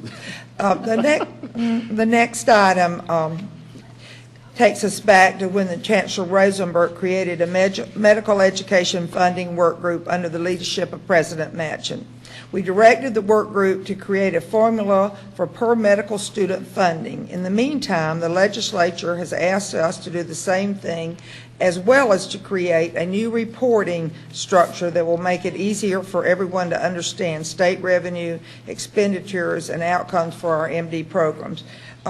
President Manchin, would you please give your report? Could I let Ari start? Yes, and then sir. I'll finish up. If that's all right. Thank you. Three things, Madam Chair, members. This is what I think the legislature is looking for in this exercise, the simplicity of which belies the complexity of the issue. Number one, the legislature wants to see some outcome information with regard to our medical schools and MD programs. This is the easiest leg of the stool that we have to build. Licensure data, residency placement, how many residents stay, so on and so forth. Graduation rates. Secondly, the legislature is interested in the board recommending to them a single base level funding per student dollar figure for MDs, which would not take into account the startup funding associated with the new medical schools, would not take into account, or would have, if you will, stripped away unique supplemental funding unique to an institution's mission. But what we have right now in Florida is just a real hodgepodge of funding that is mostly serendipitous and a product artifacts of history. So they want a single base level funding per student recommended to them. I can tell you that, and to segue to the third piece, they are looking for some clear, simple, understandable expenditure data on our medical programs. And I can tell you that's very difficult right now with the data that we have to supply that to them. And because of that, it's also very difficult for us to come to that other piece, which is a base level recommendation on funding. But those are the three pieces that we really need to bring in for a landing with a date certain toward the end of this year. President Manchin? Thank you. I'd just like to say that the committee is on track, and we will have the state support number to be presented to the board at their December conference call, so that we will be able to meet the legislative intent by the end of this calendar year. The data reporting will be very important to this board and to the state going forward. I don't think that's a problem either. So I think the committee's done a great job. Usually when RE takes hold of something, it gets done, and that's where we are. So I promise you we will have a number for the board to endorse and then to forward to the legislature before the end of the year. President Manchin, thank you for your leadership in this issue. And I would like to ask the Chancellor and the Chairman to be prepared to put this on the agenda for a vote in December. We'll have a number, and a specific number. Is that correct, President Manchin? And be prepared to vote in That's December. Right. Thank you very much. Thank you. Thank you. We will now move to item number 5, which is the strategic planning portion of the agenda. And initially, we had allocated 1 hour for that discussion. Obviously, we're not going to take that long today for that discussion, but this really in two parts. The first part is to notice the annual work plan and annual report process, and then the second component is to actually begin to populate the actual plans, and we have a timeline for the 2009 year. So what I would like to do first is to read the first item into the record, and then we have a discussion. And what I may ask, depending on the discussion, is ask the board to allow the chancellor to work out whatever details may be necessary to really drive the process so we can keep it moving. So with that, on August the 6th, our committee recommended a two-step process for university work plan and annual report process to institute a planning and performance monitoring system designed to inform strategic planning, budgeting, and other policy decisions for the state university system. The committee asked staff to draft a regulation to codify the expectations. The draft regulations have been reviewed by members of the Council of Academic Vice Presidents and the Council for Administrative and Financial Affairs, as well as the university general counsels and other representatives who have served as university liaisons on this project. There have been at least 3 or 4 conference calls in order to get the information that we needed to bring it to the board. So at this point, we're asking that the process be formally noticed, and with that, I would entertain a motion. Is there a second? Second. It's been moved and second. All those in favor indicate by saying aye. Aye. Those opposed? Okay, the motion carries. I will, again, part 2, going through the templates that you have in your packet. We're not going to take the time, unless you really want, to go through that. If I can ask Di to maybe give just a very brief overview, and then I would like to ask the Chancellor if he would mind working with staff and university liaisons to kind of move this process forward. Bonnie? Governor Roberts, with your permission, I believe the Chancellor has a few comments to introduce. If you don't mind. And I am mindful of the time here, and we are what stands between you and lunch. And that was an important discussion to have on MedEd, and needed to have that time devoted to it. But this is a very important issue that we're taking up, and I appreciate the support of the chairman on this one to give us the latitude to move aggressively forward on it. It doesn't have a deadline date per se, but this issue, as you know, as members of the board, has been simmering out there for quite a while. How do we ultimately create a data collection system and an accountability system for the state university system itself that we can get our arms around? I continue to say that it is somewhat a pyramid shape. You have dashboard indicators, which are going to be basic blocking and tackling metrics important to certain constituencies, which obviously include the members of the House and Senate. They're going to want to see, and we hear it regularly, how we doing. Especially as we ramp up our efforts to try to seek and hopefully gain access to a multiple-year stream of funding that is significant enough to allow us all to address the issues we know we need to discuss. Whether it's the commonalities of undergraduate education and the number of baccalaureate degrees we are planning to turn out over the next 4 to 5 years as a system, whether it's issues of retention, graduation rate, graduate programming and what degrees and how many in each area, and of course research expenditures and revenue in. All of these are critically important, and what we are trying to do is compile a set of simple but important dashboard indicators so that anyone who would like to see that question addressed as to what does each university look like demographically, programmatically, and then how is that university doing on some of those important basic blocking and tackling issues. But then also be mindful of the fact that down the pyramid there will be considerably more data and information made available, clear, concise, consistently created, for others, the universities themselves, this Board of Governors, and others who might want to mine down further into the supporting data that is essential to creating those basic blocking and tackling success stories over time. And you follow the funding stream to make sure that you're advancing that cause.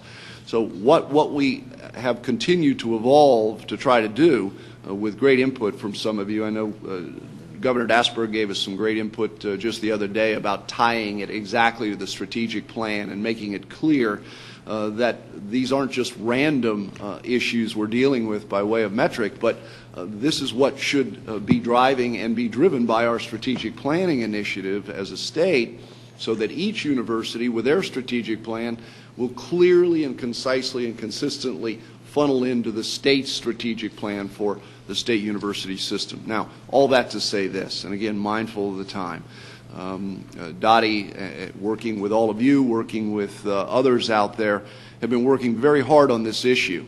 There is no perfect template. We'll all agree to that. The universities, with their provosts and their presidents, have been working with us on trying to identify those basic metrics that we can look at and quantify and measure year to year.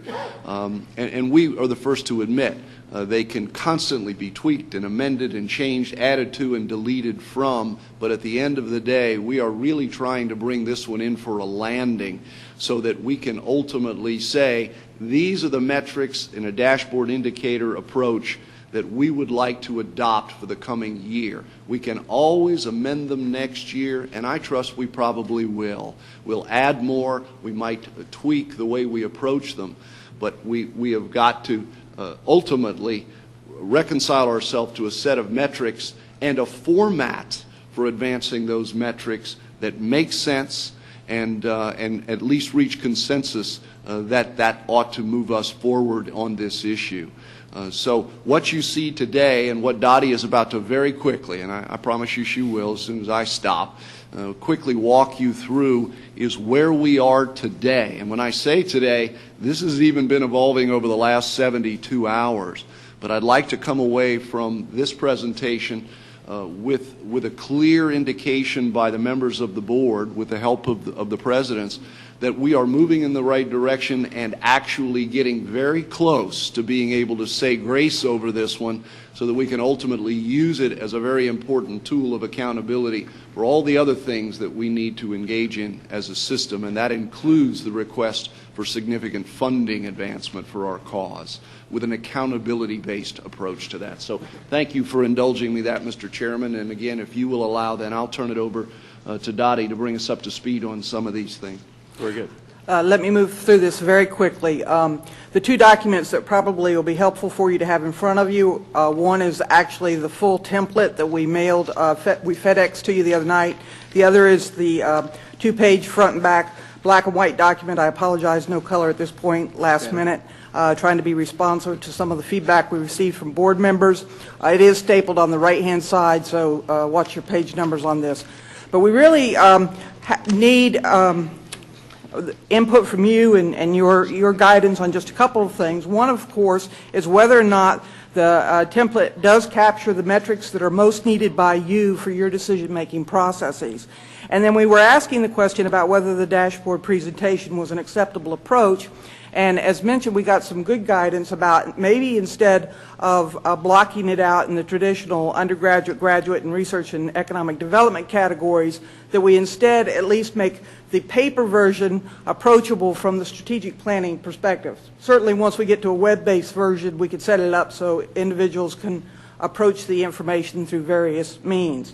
So I draw your attention to the PowerPoint, which just reiterates the four major goals that are included in your strategic plan, with a focus on access to and production of degrees, meeting statewide professional and workforce needs, building world-class academic programs and research capacity, and then the very, very important component that we've heard an awful lot about in the past months of making sure that we pay attention to identifying the core strengths of each of our individual institutions, identify their unique characteristics, their unique missions, and make sure that we tend to that even as we're trying to monitor our progress on some of the other system-wide goals. So what we did was actually work through the goals themselves and identify which of these measures that we've been talking about actually were supportive of each one of the goals. So if you take the first one of access to and production of degrees, you'll notice on your dashboard that we capture growth in the number of baccalaureate degrees awarded, master's degrees awarded, and the research and professional doctorates combined. You'll remember that the classification of doctoral programs has recently changed so that we have research doctorates and professional doctorates as opposed to the old way of capturing the data. One of the other components of your strategic plan really focused in on making sure that we're attending to the demographic changes in our state and the needs for our future workforce, and making sure that we were increasing the number of individuals from traditionally underrepresented groups who receive the baccalaureate degree. So we've included on the dashboard that it's proposed degree production, again, at the multiple levels, but focusing in on the traditionally underrepresented groups of blacks, Hispanics, and then those students who are from the lower socioeconomic groups who qualify for Pell. Then if you move to the second of your strategic planning goals that really focus in on statewide professional and workforce needs, and I'll draw your attention particularly to this next slide because it is not one that was in the original materials that was passed out to you. The data were in the appendices, but because we've been in process on this one, we didn't bring it up to the dashboard. This may not be the final format that would be recommended, but essentially what it is you will remember that we have areas of strategic emphasis that have been identified to align with the areas that have been mentioned by our key workforce and economic councils throughout the state of Florida. And we would simply do a demonstration using this year as a baseline and then building forward from there of degree production at each of the different levels in the targeted areas. One of the measures that we've been very interested in gathering data on as long as I've been back in Florida has to do with how our students are doing on licensure examinations. This one is one we're working with our legislative staff partners and others to try to deal with a technical problem, and that we have had a very difficult time getting the data on the pass rates on different licensure exams in a format that we're able to actually bring that information back. But we will. But we will. Yes, and this is the point. We're putting it there in hopes that this will actually encourage a little more partnering on this to see if we can finally get this moving forward. As you move to the third of the goals, this is when we really start focusing in on the world-class academic programs and research capacity. And the original strategic plan, we certainly had research and development expenditures, and we focused a little bit more on patents originally. We have been working extensively with our directors of technology transfer. They indicate that actually monitoring our success in moving those ideas forwards through licenses and licensing revenue may be an even more valuable measure. And also taking time to recognize, and this is a little small, I recognize, but keying in on providing an opportunity for noticing the tremendous work that our faculty are doing, the number of national awards and recognition that they're receiving, and as well as our students, particular programs who are receiving recognition, the awards and achievements in the research area, and then at the institutional level. This would just be an opportunity not for institutions to go on and on, but just to provide a maximum of, and I emphasize again, a maximum of 3 in each area of key elements that they would want to bring to the fore relative to these achievements.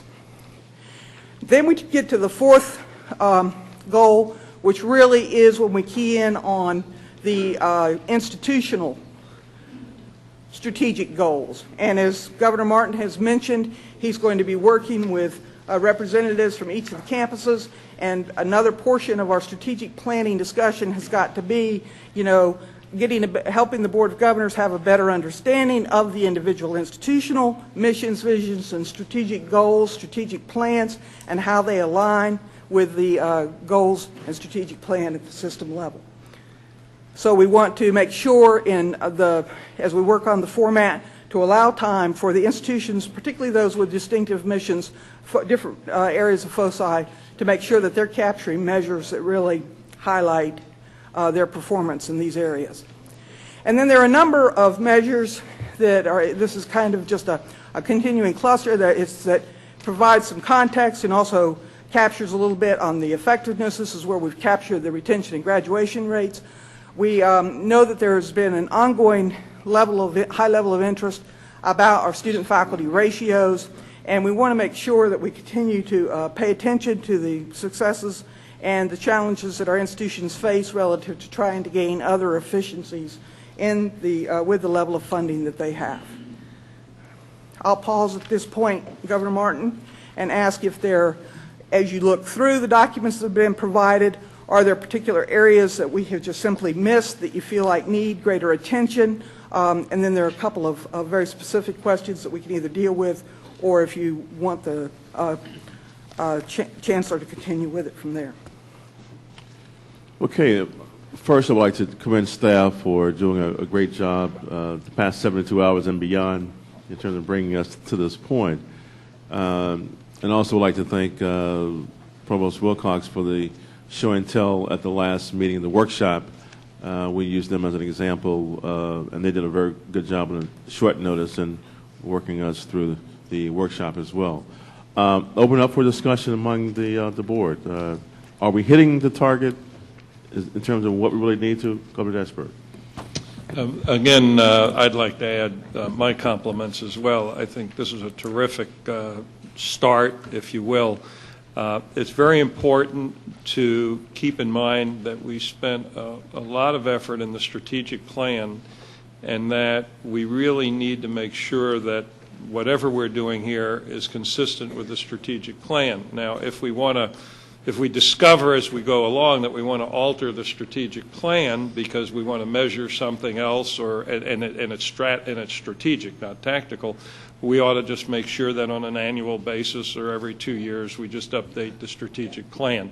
But I feel very good about what you've put together here, and I just want to commend you for all the efforts that have gone into this. Governor Parker? I guess this kind of follows up on what Governor Dasburg just said, because as I watch what is happening in our state, I became so disheartened, I guess, as we talk for so many years how we have such a shortage of teachers, and we need to encourage folks to go into education. And then when I began to see all of these school boards laying people off, it just kind of was an interesting kind of shift in what was happening in our state. So I guess as we pull this together, I'd like to, and we start talking about measuring, I think it's the annual review that's going to make the difference, and kind of making sure we have some way to make sure that we're not, falling too far behind in what we're pushing. Because, as I looked at, almost every county, maybe if they didn't talk about it, they at least, found that as a way to kind of deal with their budgetary issues. And then I felt like here we were trying to encourage folks to go into education, and finding that they were not going to have a job. It just kind of seemed there was a disconnect. So I just want to ask that we ensure that we have some type of annual review to ensure that we are hitting our targets and kind of moving in the right direction for the state, particularly as it relates to the meeting statewide professional workforce needs. The goal is that we will have an annual process. This will be an annual report. Provost Wilcox? Governor Martin, if I could offer one observation as this process has evolved, and I apologize because I'm just seeing the most recent version at this moment in time. One element, and I think it's a critical element that's been lost from the prior version, and that is the demographic profile of students, the input, if you will. And if we believe that output is directly related to input, I think it's critically important for us to acknowledge the relationship, the ratio, if you will, between full-time, part-time. Oh, Dr. Wilcox, please, I apologize. We would never lose that. That's critical to who a university is, and then flows how they're adapting and et cetera. So, no, it's definitely, it's there in the final form. But it's a good pickup. But absolutely, when we worked with Governor Dasburg on this, trying to format it in a way that will allow that to be the window of the university. Who is the University of South Florida? And then flow from that with a strategic plan. How are we doing in serving that population and the workforce needs and the research issues, the number of baccalaureates, et cetera? But yes, sir, that will be included in the final version. It's critical. Okay. Donnie? If I may, Ralph, just for the sake of saving paper this morning, I didn't provide the additional pages.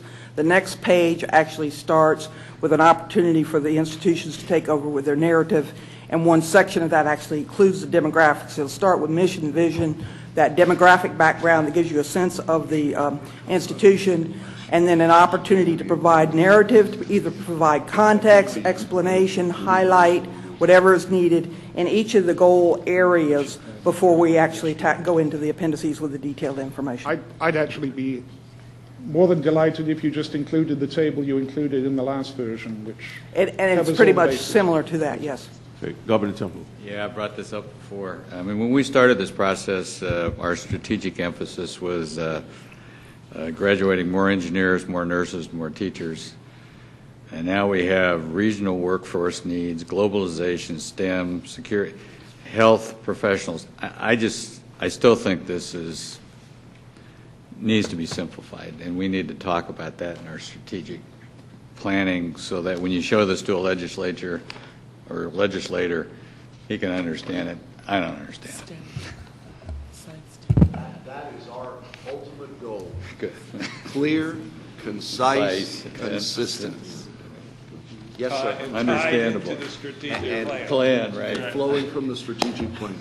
Okay. President Genshaw. I just wanted to also say I have the privilege of being the chair of the American Council on Education, which is the largest association of higher education in America, and they have three major goals. One is accountability, which is what this is all about, access and affordability. And I also want to compliment Provost Wilcox in the work that he's done, and also Dottie in the work that the Board of Governors office has done. This is really, really important nationally as well as statewide, so it really fits together. And I think that if you're looking for science, technology, engineering, and mathematics, that's the area called STEM. Science, technology, engineering, and mathematics. I have a question for President Genshaw. Yes. When you said accountability, affordability, and access, is accountability synonymous with quality? Because I didn't hear you say quality, and I'm sure if they have three goals, one of them must be quality. Quality, well, it fits under the accountability. And, okay, as long as it's synonymous with it. I heard access and I heard affordability, and I didn't hear quality, and that was just why I asked the question.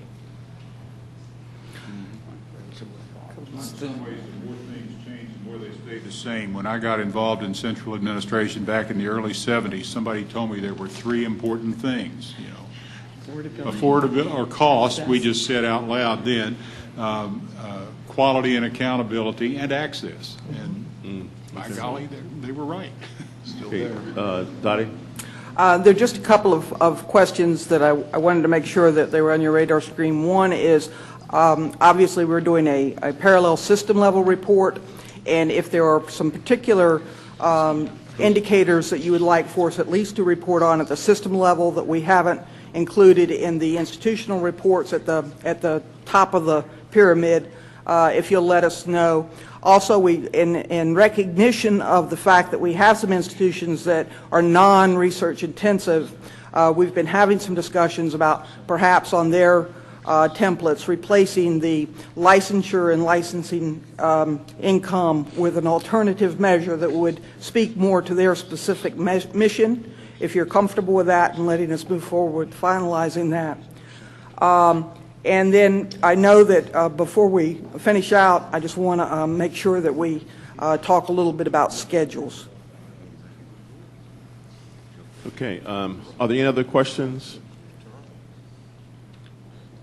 let's go ahead and schedule then. Go ahead, Donnie. Dan, I'm going to ask Dan Cohnvogel to give you just a little sense of some of the challenges that we face this year in particular about the scheduling of data collection and getting it back to the institutions and such. Okay. Good morning. The primary issues we're dealing with relate to the timing of when we get data from institutions, and that a number of components of this are not only issues in the board strategic plan, but they're also issues that the legislature has requested with specific deadlines to report related to centers of excellence and differential tuition and so forth.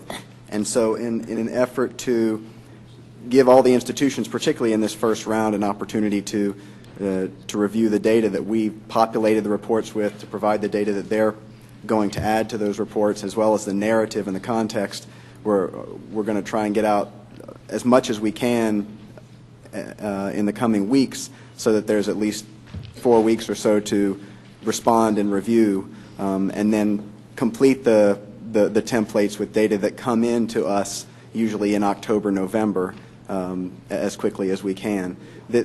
In the future, it may make sense to try and work with the legislature to push out that timeline so that the things that are expected in statute can coincide with the timing of when we get data and when the board reviews the data, and that might be just to push it out another month beyond a December 31st deadline on those issues.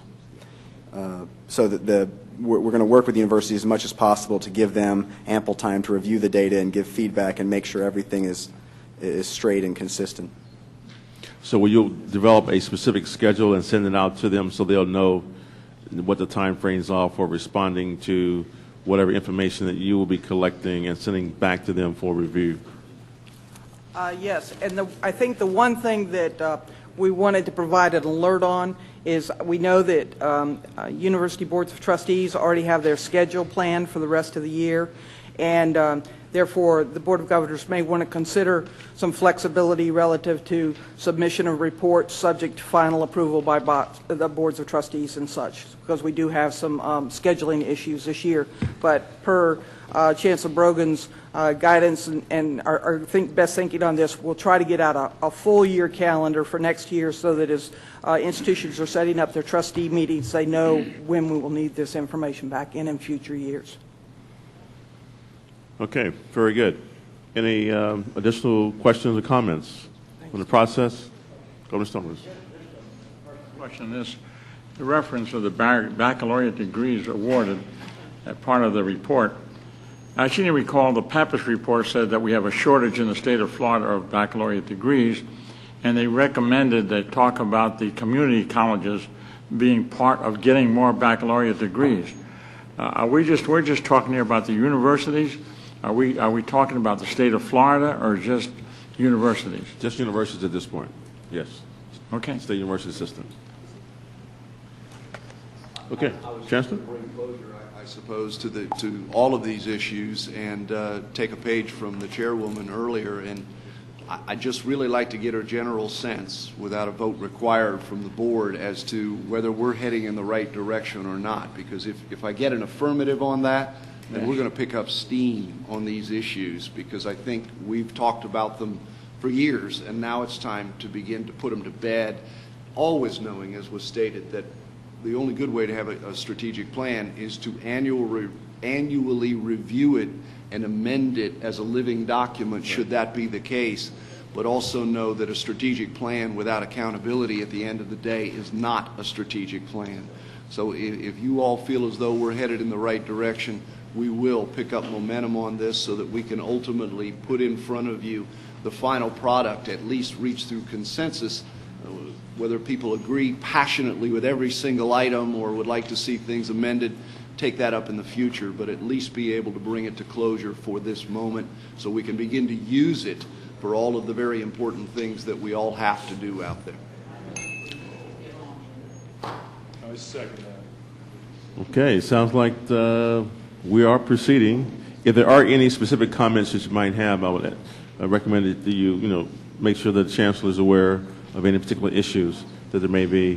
But at this point, go forward. Thank you, Chairman. And thanks for your leadership on this as well. And with that, that ends our committee.